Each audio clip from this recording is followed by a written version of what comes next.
Operation Domination is underway. The ultimate game plan to dominate your NFL experience. With your hosts, Dan You gotta be confident about your Achilles when you Chase show up. Thornton, Yeah, I mean, I got him at and Adam LaRue. Don't hope to win. Be great and dominate. All right. Welcome back into Operation Domination. Make sure you're downloading us and your favorite podcast apps so you can catch all of our episodes on the go. But if you have time to sit down and watch the video, which I strongly suggest that you do, because you see our wonderful faces and all of our graphics we work so hard on, you can go to the Fantasy Football Advice Network YouTube channel at FF Advice Net. As always, I'm your host, Dan Mater, joined with the one and only Dr. Brian Scott of the Injured List Podcast. Brian, how are we doing on Thursday night? Doing good. Feeling good. Family's good. Life is good. Weather's good. Can't complain. That's good. All right, so let's dive into this thing because we're getting a little bit later in the night than we usually like to be, so we want to kind of condense this episode up for you guys to have it first thing Friday morning. So, first off, quarterbacks, Joe Burrow, toe, potentially on the way back a hell of a lot earlier than what we anticipated. What is your take here? Shocking. I'm shocked. I'm shocked for two reasons. One, the fact that they actually went and opened his 21-day practice window, and two, that he's even on the field at this stage. It is super early coming back from a turf toe surgical procedure. Super early. I mean, we are pushing the envelope as far as return from this procedure. This might be setting a new trend, possibly rewriting some of the medical manuals. I mean, this is really early to come back from this. For sure, I thought it was a season-ending injury. I was pretty confident in that early on when we first started talking about it, and we learned that he was going to undergo the procedure. So I'm shocked to see that he's actually not just practicing, but that they open up the 21-day window. I mean, that puts a real that makes it really realistic that he potentially could be back, which would be shocking. If it does happen, I can almost guarantee you that it will be at the end of that 21-day window, if at all. There's still a chance he's not playing at all. But they may have just wanted to open it up and see what he's capable of before making the final decision. But nonetheless, from my perspective, it's a shocking development. I was not expecting it. Yeah, well, for mine as well. I mean, I trust you a lot, and you weren't the only person who was saying that this is probably the end of Joe Burrow. Now, some of us were saying, like, is there a chance that, yeah, maybe he could have came back in December? Like, maybe, potentially, but we all kind of counted on, at least guys like me, the fantasy football analyst, kind of on the Bengals being out of it too much for it to matter. You said it perfectly. 21-day windows open. That's a real thing. That means they legitimately think he's going to come back within that 21 days. Otherwise, you don't open that window. So that's what makes this real curious. So the first thing was everybody needs to go ahead and pick up Joe Burrow, especially if you have an IR spot and you can stash him, because he might be coming back just before your fantasy football playoffs. That'd be the kind of the beauty of it. Brian, let's say you're right. Let's say it is 3 weeks. That puts him at week 14, which is the week before the fantasy football playoffs. So if you've been rolling this entire time and you maybe been looking for a quarterback to lead you through the postseason, you're going to get a final week of the regular season where you don't necessarily have to play Joe Burrow to see what he looks like and to see if he can be that guy for those playoff weeks. You actually get a buffer zone on top of it. If he comes back in that 21-day, that's what's so crazy about it. That's what makes it so valuable, why you have to make sure he's on your roster if you're looking for quarterbacks. And when you're watching Joe Flacco do what he's doing because that defense is so bad and the weapons are there, yeah, I mean, Joe Burrow's top 5 quarterback when he's playing. So you have to go out and get him.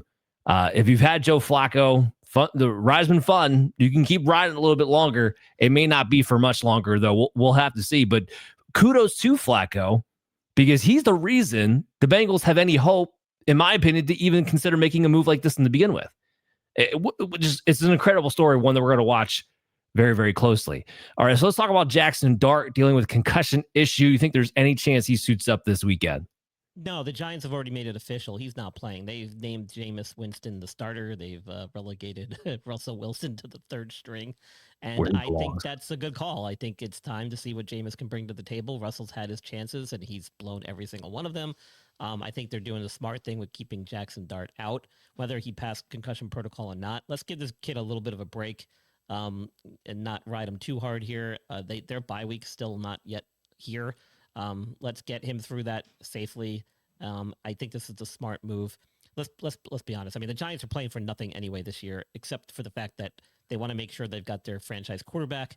They got him healthy through the year, let him get some snaps, gain some experience, and try to figure out who their next head coach is going to be. There's no sense in throwing him out there unnecessarily. He's officially been ruled out. Maybe he'll be back the week after. I forget exactly when their bye week is, if it's 12 or 14. But, that was 14 off the top. It might be, yeah. So we still got a few more weeks, but we'll see how he does. It didn't look too serious, but he definitely got rattled a little bit. So I'm glad that they took the necessary precautions here. I mean, he talk about reckless abandon. That's what he's been playing with. It is week 14, by the way, the bye week for the Giants. I just wanted to confirm that for everybody. But it's an injury was bound to happen with the way he had been running so recklessly. And I get it. He's trying to make a play. There's not a lot the Giants have to offer. And he's a rookie trying to make a name for himself. But that's also a good way to shorten up your career. So to your point, yeah, good thing they hold him out, play a little bit cautious to him. And also glad to see Jameis Winston. Now, I would have much preferred to see Jameis Winston beginning of the year when Malik Neighbors was still around and just seeing what that could have looked like for fantasy football purposes. But we're not going to get that chance, unfortunately. But we do get Jameis Winston now. Here's the issue. Is Darius Slayton, we're going to talk about it a little bit because he's on the injury report, Wandale Robinson, Theo Johnson, not a lot else as weapons. Now, I know Jameis Winston has made guys fantasy relevant in the past, but this seems more to me like the situation he had on the Saints.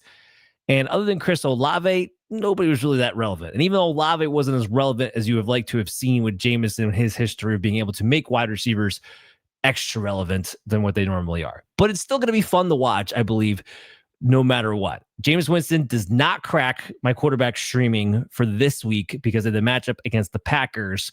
And again, just a lack of weapons. I do give a little bit of a boost, however, to Slayton if he plays. Again, we'll talk about that soon. And Wandale Robinson. I do have him as a mid-level wide receiver 3 with some upside if he's going to be out there because, you know what? Winston throws YOLO balls. And Wandale, when he was being like super fantasy relevant just like 4 weeks ago, because he was getting thrown the ball down the field, that kind of regressed as the season has moved on. But that could go right back the other way with Jameis Winston looking for guys to get open downfield. He might get a few bombs that way. Fun times. Yeah. Brock Purdy. Yeah.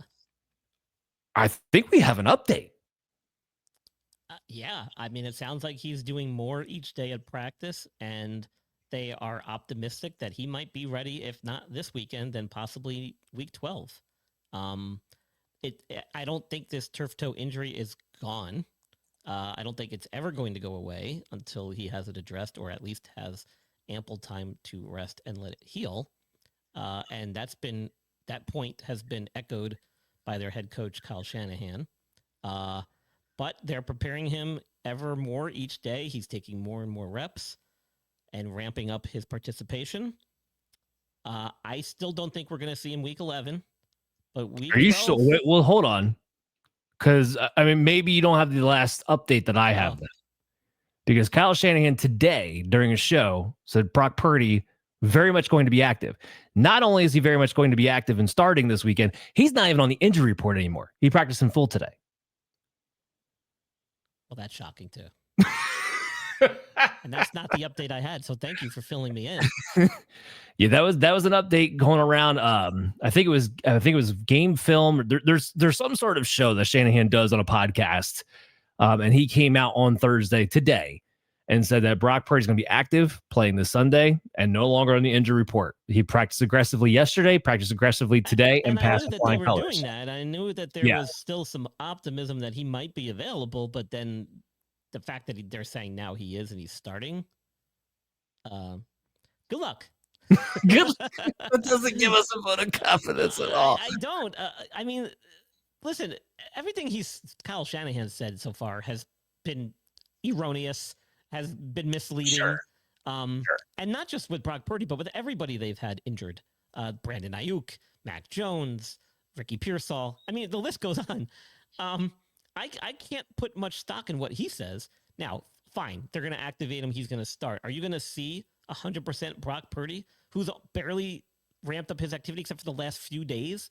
Are you going to see him be as mobile as he normally is, which he does rely on his ability to scatter out of that pocket, I'm not so sure. And if this truly is a turf toe injury, which is what we think it is, given the amount of time he's been out, given the way this is unfolded, and not just this turf toe variant like they claimed it was, then there is a real serious potential for re-injury or aggravation by him stepping out there and going full tilt. So that's something you have to be weary of. And if you're willing to take those risks and use him as your starting quarterback on your roster, then just be aware that there is a good chance, probably higher than most other players, that he could be removed from this game because that toe becomes an issue again. I wish he had contacted me at ILP Sports Consultants LLC. This is a shameless plug, by the way, Dan. I'm throwing it in there. Shame I could away. have guided him and given him some injury consultation and helped him steer clear of this exact scenario and potentially gotten this problem addressed very early on in the season and not wasted so much time doing what they've done in San Francisco. I don't know exactly what he was dealing with. I can only guess based on all these reports that we've all been reading. I don't have any inside information, but had I can surely promise you it would not have unfolded this way, and we would have been in a much better position today, or sooner than we are today.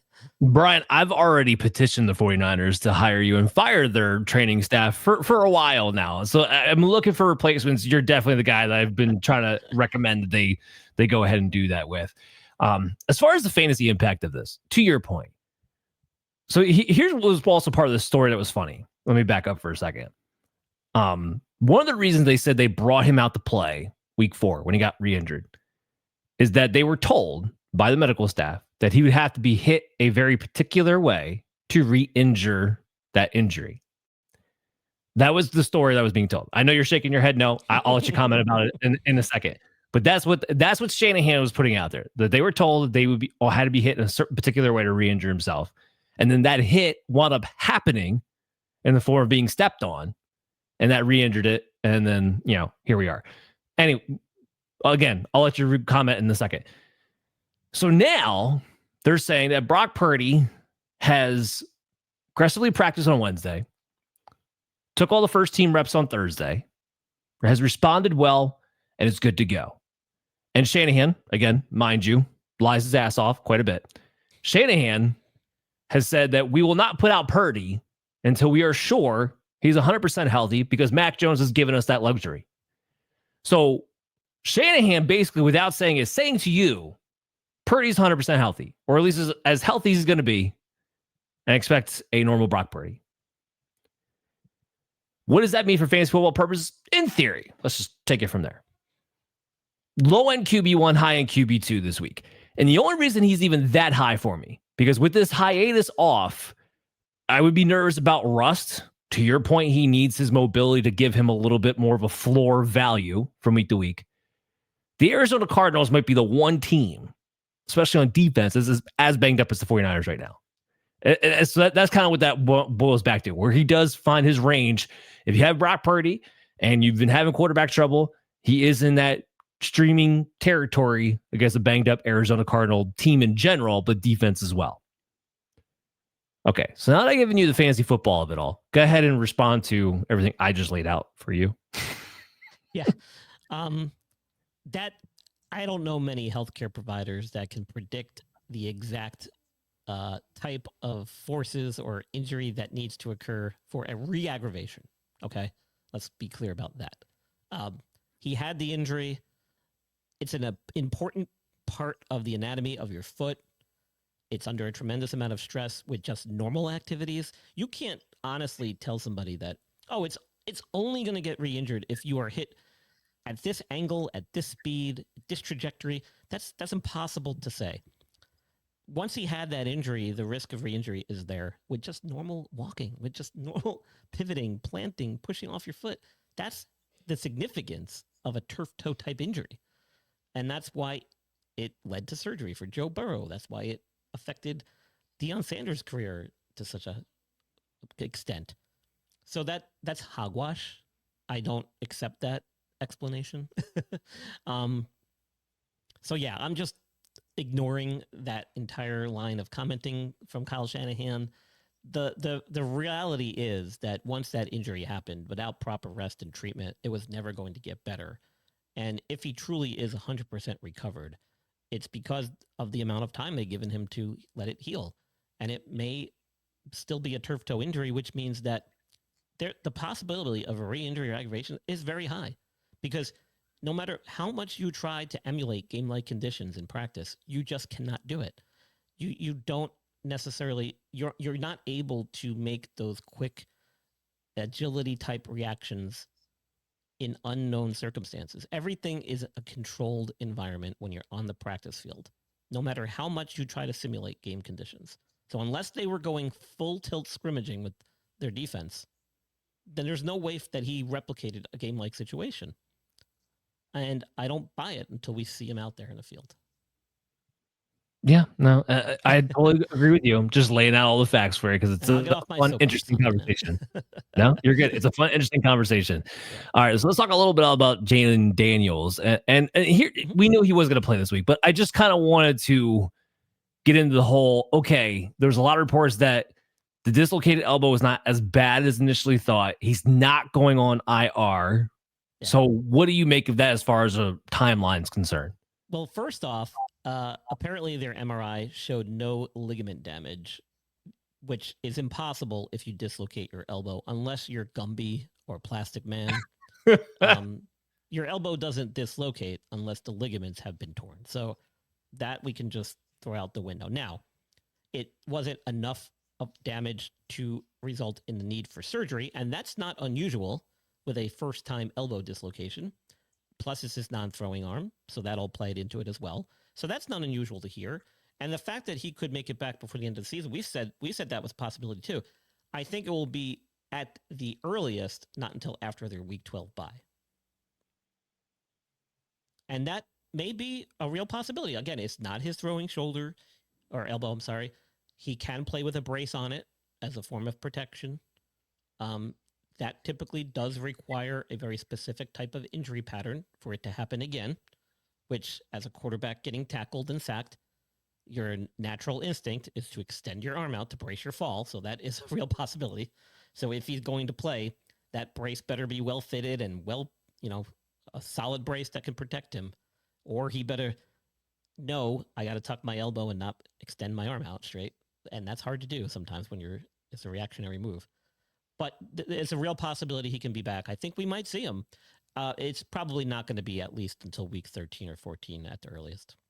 Okay, well, that's good to know. Keep your eyes on that. Marcus Mariota, in the meantime, continues just to be a low-end streaming option with rushing floor, but just not a big ceiling at the end of the day.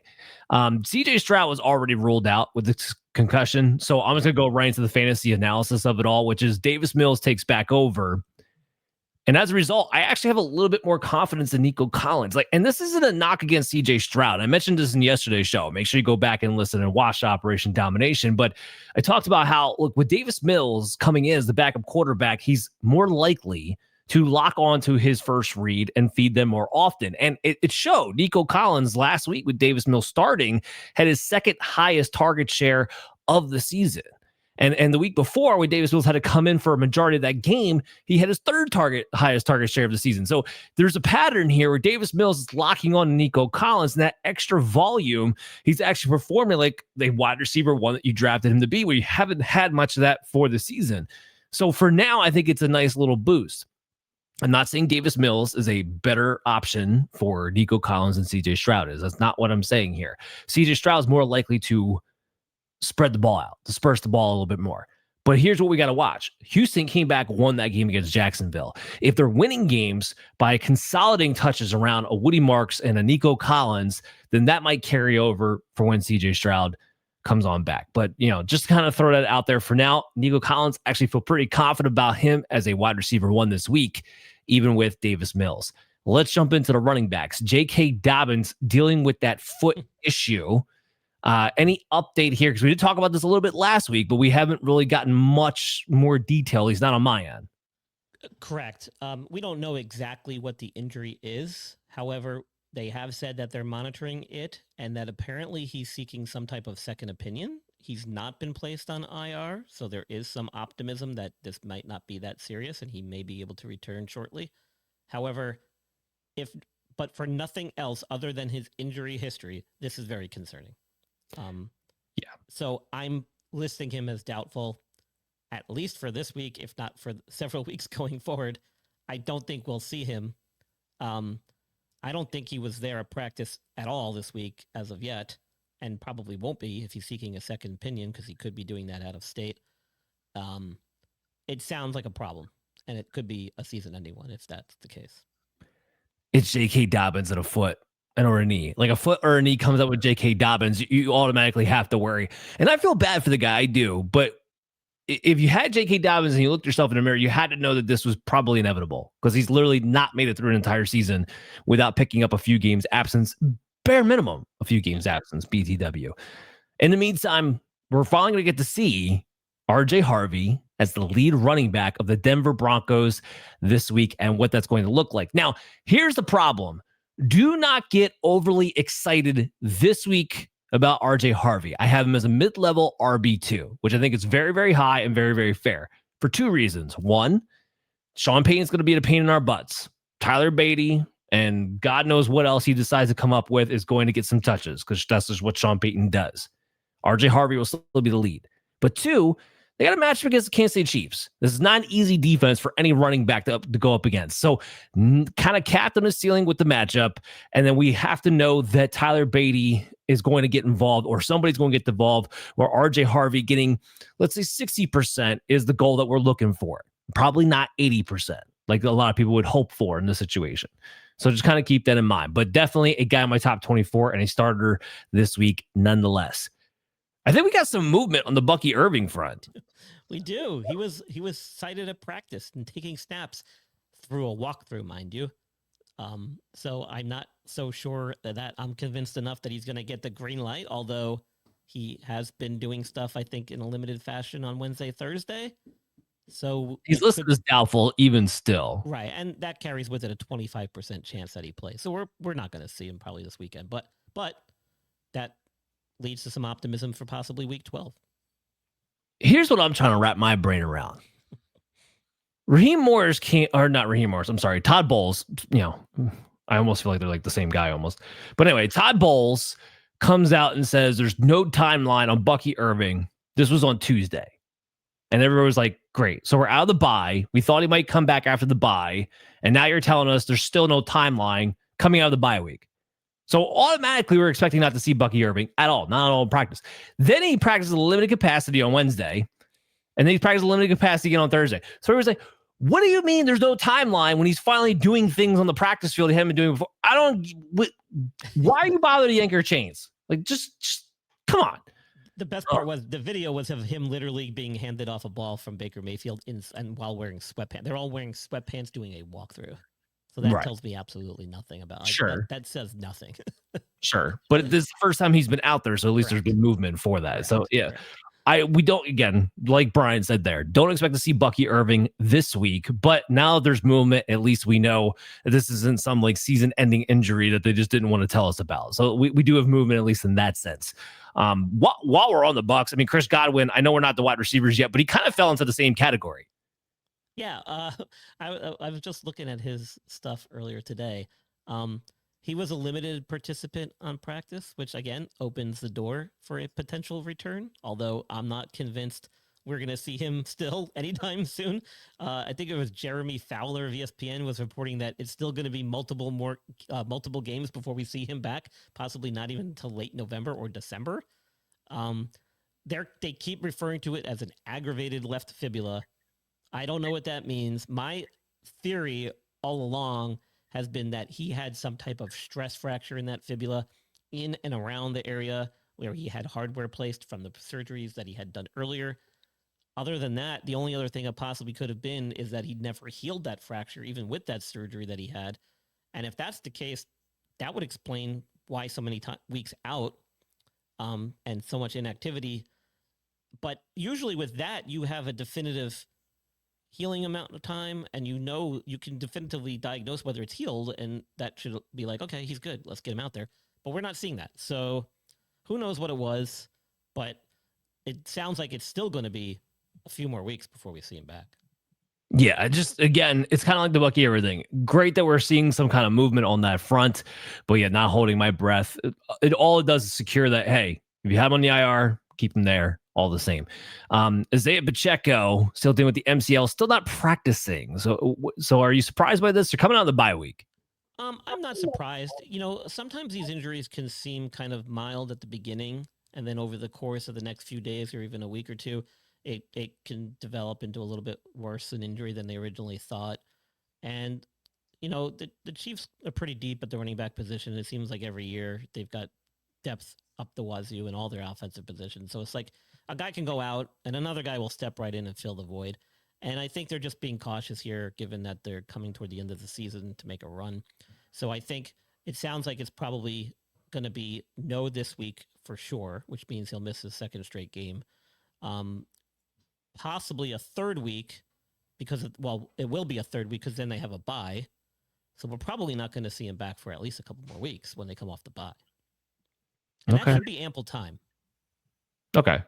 So Pacheco will be back here at some point. Until then, Kareem Hunt continues to be the lead guy and that you keep praying falls into the end zone, because if he doesn't score a touchdown, even as the lead running back, he just doesn't have a lot of value. Even when Pacheco's out there, this team has gone full pass first. They have all their weapons back. Mahomes is playing better than we've seen in the last few years. And that's not really a surprise. But with Hunt, he's one of those, like, you're starting running back in the NFL that, like, I begrudgingly want to play you because I know you have to fall into the end zone in order to have any value really whatsoever. The downside of this, if there is one really, is that Brashard Smith does not seem to be getting an opportunity to really show what he can do fully. Maybe something changed in that front coming out of the bye week. I'll be curious to see, because he strikes me like he could be the Jerick McKinnon type of this offense, which could be exciting in that role with the way this offense functions. But we haven't seen that come to fruition as of yet. So until we do, we have to keep assuming this is Kareem Hunt's backfield until Pacheco comes back, unless something else develops out of the bye week this week. Chris Rodriguez was dealing with a shoulder issue. Do you have an update here?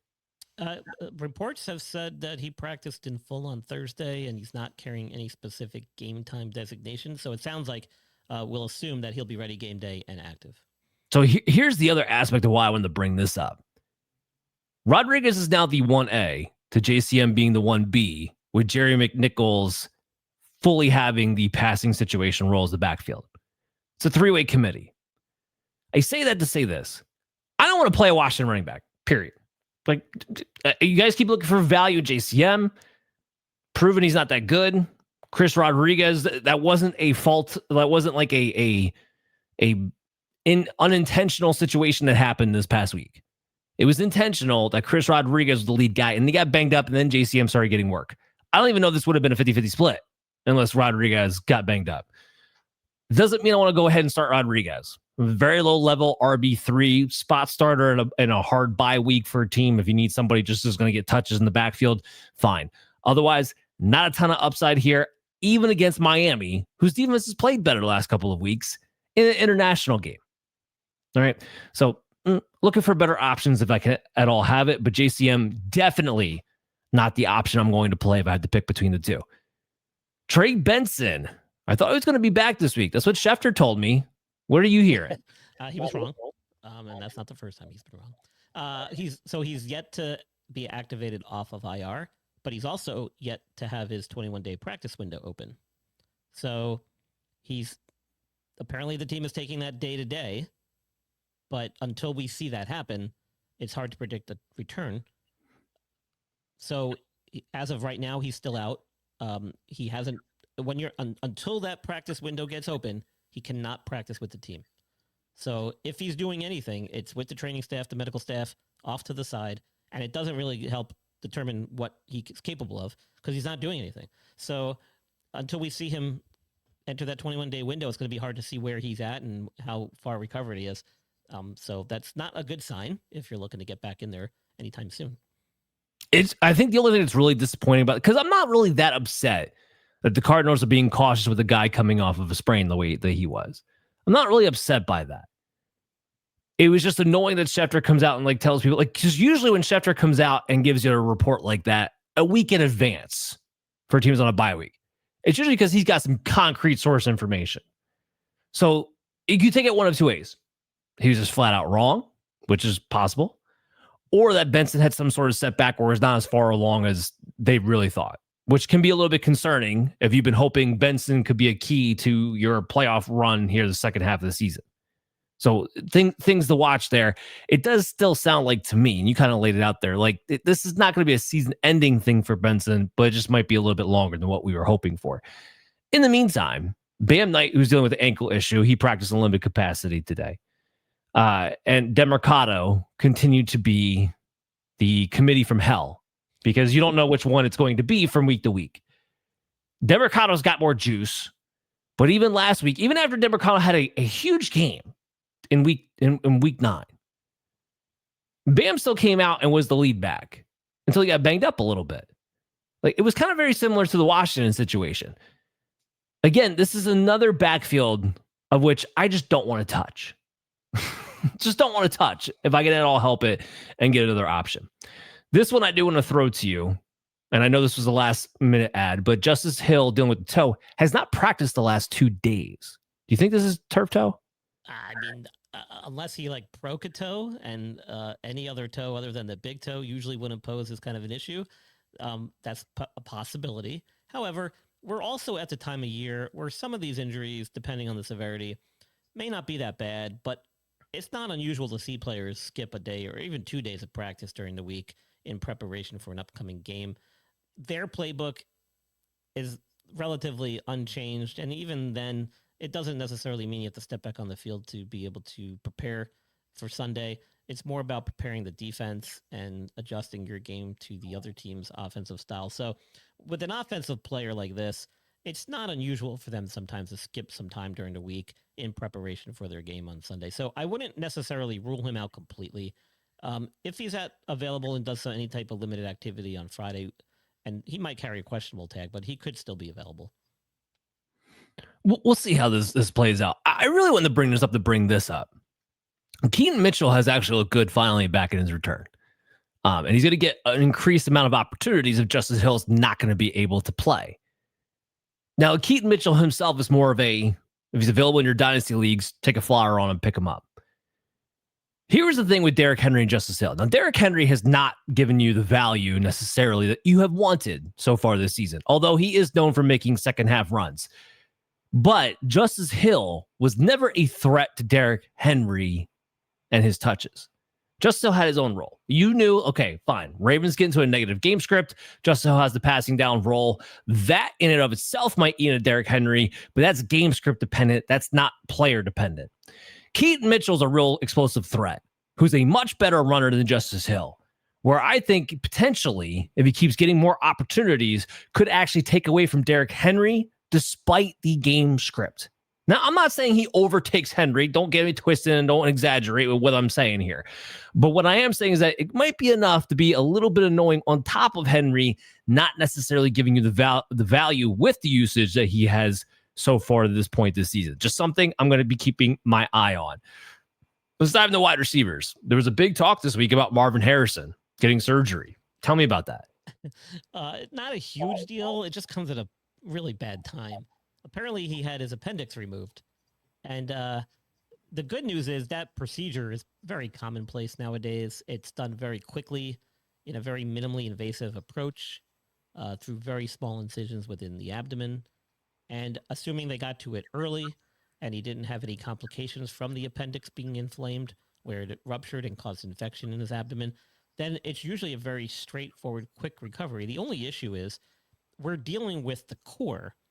And so that can take some time to heal. It can render your core muscles very sore and weak for a period of time. Now, some reports were saying he could be back in a week. I think that's a little optimistic. I would give it more 2 weeks or maybe even longer.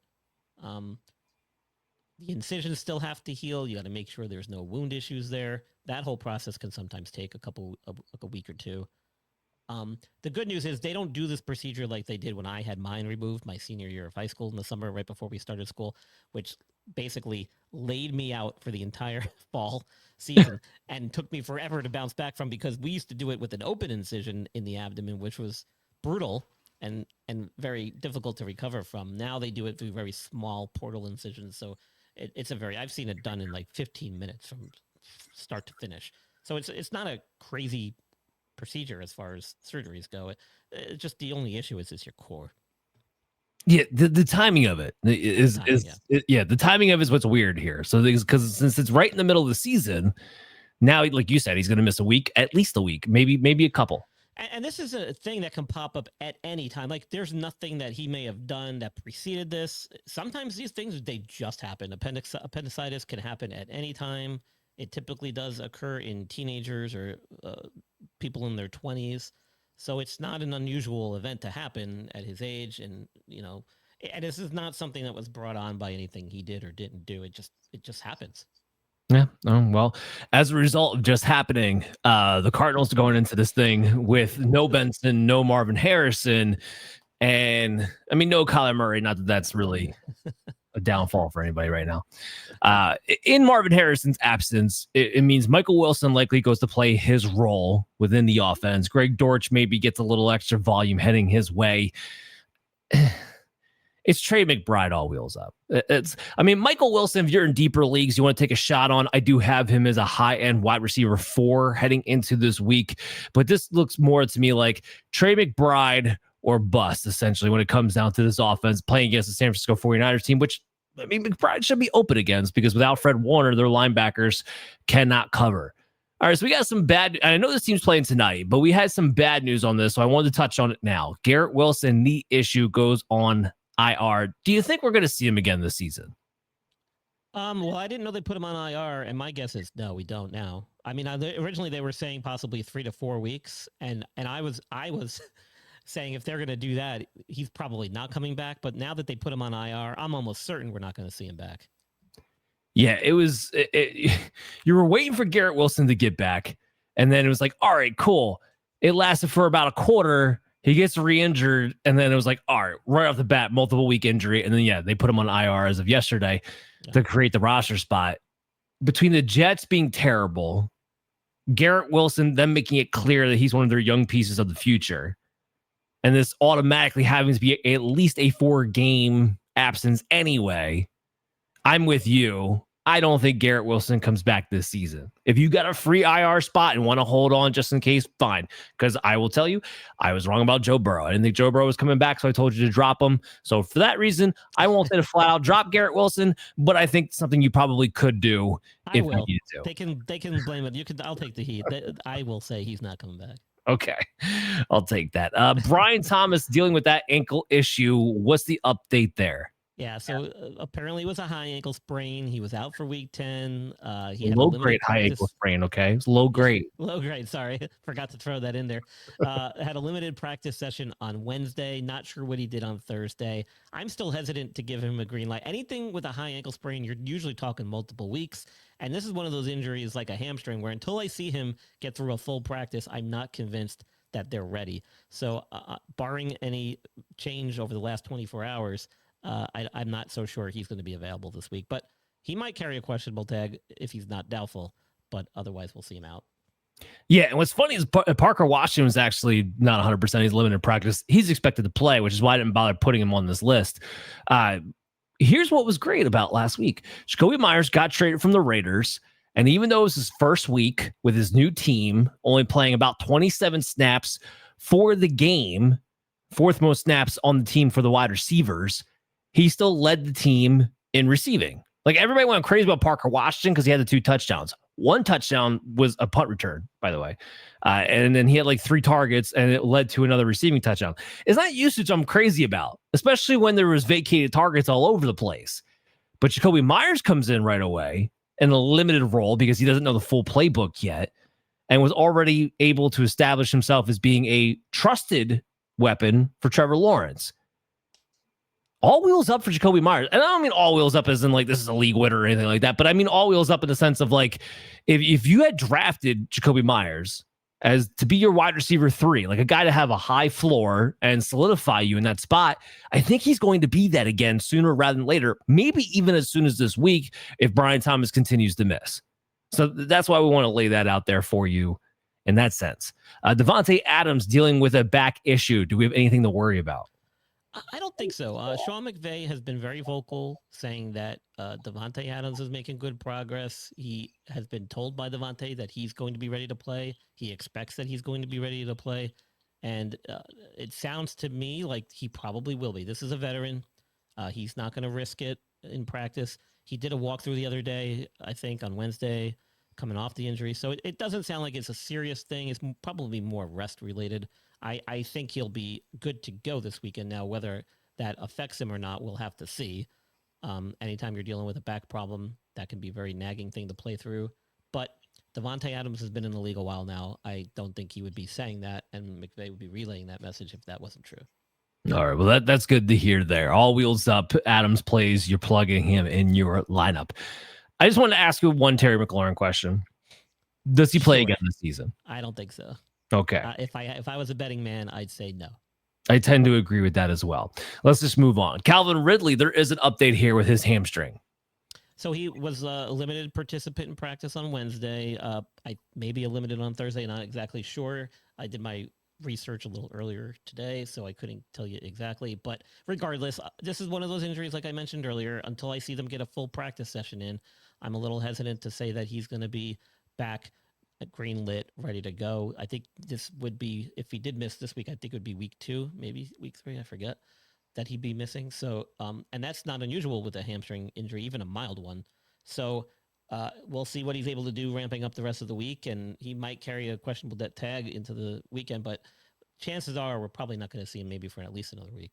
Okay, and if that is the case, Chimere Dike is the wide receiver you want to own. He's the wide receiver operating out of the slot. He does get some deep balls too, but with Cam Ward being under duress, he's the guy in position to be most available to Cam Ward, and has been showing over the last few weeks as he's kind of overtaken Ao Manor and some of the other guys, especially with Tyler Lockett gone now. So that would be the guy if you want to take a shot on anybody in Tennessee. And I don't necessarily know that I do, but if you do and you have to, that's the guy that I'm going with, Chimere Dike, for that one. Ricky Pearsall, another 49er that might actually have a legitimate update. Yeah, this has been frustrating to follow this too. I mean, we've gotten conflicting reports about his status every week as well. He was dealing with this PCL injury. The only reason that this may have been a problem for him was what happens is that you develop some degree of instability or inflammation in the knee that can prevent you from kind of getting back a little bit quicker. But even with the PCL injury, a lot of times these don't require season-ending surgery, which is good. Yet here we are several weeks into his recovery. He barely stepped on the practice field. Then he returned to limited practice this week. And now it sounds like he's actually going to be ready to play. He looked pretty good out there from the video I've seen. He was making a lot of cuts, doing a lot of running patterns, and did not look like he was favoring either knee. I think they're playing in his hometown of Arizona. Him and Brock Purdy. Right. So maybe there's some extra motivation there. Maybe this was the plan all along, to get both of these guys back for this game, given the fact that they're playing in front of a home kind of base crowd for them. I'm coming home, but that baby. would make sense. That would make sense. And I think we'll see Pearsall back. I think Pearsall coming back is more in line with treating that injury. And I think that if either guy is going to perform at a high level, I would give the edge to Pearsall. No, that's actually kind of nice to know, because right now Pearsall is my high-end wide receiver 4 territory. More so me wanting to kind of see it for a week. Also more so Juwan Jennings is playing like he's healthy, and George Kittle's back on the field, and he's coming off of a pretty good game, looking like he's healthy too. So we're kind of actually back to a place where the 49ers have quite a bit of mouths to feed and are playing pretty healthy on top of it. So not saying Pearsall can't be plugged in, but I would maybe like to see it for a week to see how this offense is functioning with everybody trying to come back before I totally get confident and put him back into my wide receiver 3 territory, potentially as of next week. We'll see how this whole thing breaks down. I'm still playing Juwan Jennings, the top 24 wide receiver, BTW, even if Pearsall is out there. Again, playing much better, looking like the kind of Juwan that we're looking at. And again, Pearsall, first time back after 6 weeks, even if he is good to go, I would be shocked if he had a full plethora of snaps that first week back. Darius Slayton, hamstring issue. Seems like he might be okay, though. He's still practicing. Well, I don't think he practiced on Wednesday. Did he practice on Thursday? He did practice today. Okay, so that's... Well, let me double check that, but I'm pretty sure I saw that he practiced today. Okay, well, I don't think he practiced on Wednesday. even if he did get a session in today, this is one of those things. No, I take that back. He was a non-participant in today's practice too. Okay, so that's what I thought I originally heard too, was today as well. So I mean, I don't think we're gonna see him. Now, his whole but besides the drops, that's a whole nother conversation for a whole nother show, Dan. His whole thing is built on speed. That's how he gets open. That's what he was drafted for. Historically, when he has made big plays, which has been a lot further and fewer in between these days, it's because of a big play down the field because he got away because of his speed. And when a hamstring injury, if you can't demonstrate and prove that you can go all out, full tilt, with no symptoms, I don't see him out there. So until I see him on the practice field, I wouldn't put much stock in his availability. That's what's a shame with the quarterback change. The Slayton of it. Slayton legitimately could be a wide receiver 3 with upside with Jameis Winston at the quarterback position. Like a guy like Slayton would benefit more than a guy like Wandale Robinson if he was out there. So he finally had the quarterback that he needed. And it was, I mean, I know he had the drops, but was actually kind of putting up some productivity. He had a decent game against Chicago before he got knocked out of it there. And now we're left with, well, you have Wandale and Jalen Hyatt. Olszewski. Don't forget Olszewski. I'm sorry. Yes. Gunner the gunner on special teams is going to be your leading wide receiver down the field. Yeah, doesn't get me super excited. I don't even know if we're gonna Jalen Hyatt wanted to be traded. I thought have they even? Well, I walked it back. I meant to say Ray-Ray McCloud. So, I mean, tomato. What is the difference? It's Wandale Robinson, Theo Johnson, and then a bunch of nobodies heading into this week because Slayton doesn't get to take advantage. Essentially, how that just breaks down. Let's move to DJ Moore. He's dealing with a shoulder issue. What do you have here? I'm not overly concerned. Him and Romadunze, I think, on Wednesday didn't practice, which is not a huge. I know Rome and DJ both came back today in a limited session. Yeah, so I'm not overly concerned. I think this is more of a rest thing and kind of recovery thing more than anything else. It didn't sound like these injuries carried much weight and that there was much concern on the part of Chicago to begin with. So I'm not looking too far into it. I think we'll see them both available this week and playing just fine. Yeah, I mean, look, I don't ever wish injury on a player, but it would have been kind of nice if maybe DJ Moore did like a cough hold in, just to slide. Because first of all, it clearly looks like Chicago, he's not part of this offensive game plan. And it's weird because they gave him the contract extension. He's still going to be under contract. I wouldn't be surprised if Chicago finds a way to move on from him this offseason because he just doesn't seem to be part of the game plan. And Luther Burden looks like he's on the verge of giving you something real, but he's just not on the field enough because it's clear the role he's going to play is the DJ Moore role, except for Ben Johnson actually has a vision for what he wants Luther Burden to be in that role, unlike DJ Moore, where he's just a bubble screen guy, apparently. And that's why he wound up goosing everybody. We talked about this yesterday, too. Is DJ Moore droppable? I made the argument that no, he's not, because over the last 4 weeks, despite all this disappointment, he's still the wide receiver 36 over the last 4 weeks. It's hard to tell me that somebody who has been the wide receiver 36 over the last 4 weeks is the worst player on your roster to go ahead and drop. Maybe he is. But we also made the point that, look, if you're in a position where you do need to drop him or can drop him, then it's fine to drop him. Because simply put, there's just not a lot of ceiling that comes with DJ Moore right now with the way this offense is functioning. And Luther Burden, there could be. That's a golden lottery ticket that I'm willing to try to stash because I would not be surprised if we do see some sort of movement where Burden takes over DJ Moore in the upcoming weeks. All right, let's move into the tight ends. Dalton Kincaid, hamstring. What do you got there? Yeah, so he left the Week 10 game with some injury, was ruled out for the rest of that game. They're labeling him week to week. I don't think we'll see him this week. This could potentially be several weeks as you're dealing with hamstring issues. Hamstring injuries and tight ends are like oil and water, man. They do not mix. That is not a good combination. If you think it's bad with receivers and running backs, it's even worse for tight ends. Those guys are usually not very flexible, are bulky because they got to block and work the line. They're the worst kind of skilled position players to get hamstring injuries, and those usually result in a couple week absence. So I would not expect him back at least 2, 3, maybe even 3 weeks. And they can't get all off, not that it's bad enough that you have to go back to streaming tight ends, but both of their tight ends are blockers. They're not really receivers. So you're not really going to look in that direction for that fantasy viable replacement either. So we'll see what's on your waiver wire. If you need help, just hit me up on social media at Dan Mater FF. The biggest beneficiary is Khalil Shakir because it opens up the middle of the field. There's less targets to be had. And I caution myself in saying this because every time we think that there might be a target leader in Buffalo, we're always wrong because they go into the super spreader thing and then it's somebody who you wrote off like Keon Coleman for the last 2 months and then finally has a decent game the last week. It's maddening.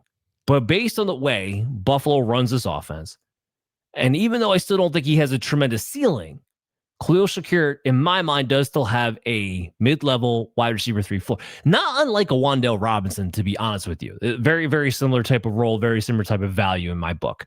I think Shakir is a better player, but just due to sheer volume, I think very, very similar between those two. Okay. Stan Laporta has been dealing with a back issue, and he hasn't been practicing, and this was kind of a new development. So that's a little concerning. I mean, it's the back, and the back injuries, even mild ones, can render you, man, like really disabled. I mean, like they can be brutal. You can get a lot of spasming in the back. You can get tightness. You can get a lot of pain. Sometimes that pain can radiate through the nerves into the legs. So it can be quite serious, even if it is a mild injury, even if it's just like a muscle pull or something. So that can be really debilitating. That's something I would certainly keep an eye on. If he can't ramp up his activity heading into game day, the likelihood that he'll be ready and available to play will be very low. And even if he does suit up, you got to worry about that back getting easily re-aggravated. So that's something to certainly keep an eye on. I don't know specifics, but you're going to have to monitor that one day by day. And even if he does carry a questionable tag, you're going to have to worry that he's not going to perform at a high level and that back could get aggravated. Yeah, so we'll be watching that one. If he can't go, it is a boost to Jameson Williams because there's just, again, more target consolidation will happen between Amon-Ra St. Brown and Jameson Williams heading into the week. On top of there being some promising signs with Dan Campbell taking over the play calling in that respect as well for those guys. Dalton Schultz, he's dealing with a shoulder issue. He hasn't practiced the last 2 days. Not sure about the specifics of this injury. Hopefully nothing serious. I don't think it led to him being removed from the game or missing any part of the game. So it could just be a minor bump and bruise kind of thing. Might just be a rest thing. Again, we're kind of into that point of the season where guys like him who've been around, they're veterans. They don't necessarily need to suit up and prepare on the field each practice in preparation for the Sunday games. So if we see him on Friday do a walkthrough, it could be enough. That might just be the sign that he's ready to go. But again, keep an eye day by day and look at the injury reports on game day to see if he's listed. This is kind of a shame because this goes back to the Dalton Kincaid thing. You're looking for tight ends to stream. Schultz had emerged again since Davis Mills has taken over as a real streaming option. Like he was getting heavily targeted since Davis Mills came in, this previous week and the week before. And now he's going to be out, and that would have been a very easy pickup for a lot of people there too. Not looking in any other direction with the Houston Texans either at that position. Oronde Gadsden, there might be good news here. Yeah, so the good news is they thought he had a knee injury. They got an MRI. Turns out he's just got a pretty good quad contusion or bruise, so nothing major. He has been ruled out, however, I believe this weekend, and they're going to monitor him. And maybe I'm mistaken. I don't know, Dan. I don't think he practiced, but... Oh, I'm sorry. He has not been ruled out this weekend. So there's a chance. He could play. They might play it safe and rest him, but nothing major structurally wrong with the knee. It's just a quad bruise. Okay. Because you almost gave me a heart attack there because I saw your expression and then I realized what I said. I was like, wait a minute. I took it back. Yeah, because he practiced in full today. Okay, so they're expecting him to go. So he'll probably play through that. A little extra padding will probably help. Which is great because Oronde Gadsden's become a top 5 tight end. So you can't lose any more at that position right now. Oh yeah, he's become a top 5 tight end, man. So that's good news. At least we get there, and we can end the show on a good note. Brian, thanks for coming on as always, man. Where does everybody need to be checking you out? What do you got coming up? Yeah, so you can follow me on social media at Injured List Pod, like I have down below at X. That's where I do most of my daily reports and tweets and whatnot, and try to keep updated on daily actions and injury updates. Every Tuesday, I've been putting out a injury recap from the weekend that just passed. So pay attention. Every Tuesday morning, I'll release that on my podcast, which you can find at theinjuredlist.com or at any podcast hosting platform you like to listen to. And then, of course, that sports podcast network, the guys I collaborate with on there Fridays and Sundays at TSS Fantasy, giving last-minute injury updates. And, of course, here on Operation Domination every Thursday, taping Friday show. Love it. Love it. As always, I'm your host, Dan Mader. Make sure you come back tomorrow because we're going to have Chaz Filardi of Sports Betting Weekly on. Keep lining those pockets green here on Operation Domination that you can download on your favorite podcast app and check out our video content on the Fantasy Football Advice Network YouTube channel at FF Advice Net. Until then, you guys take care.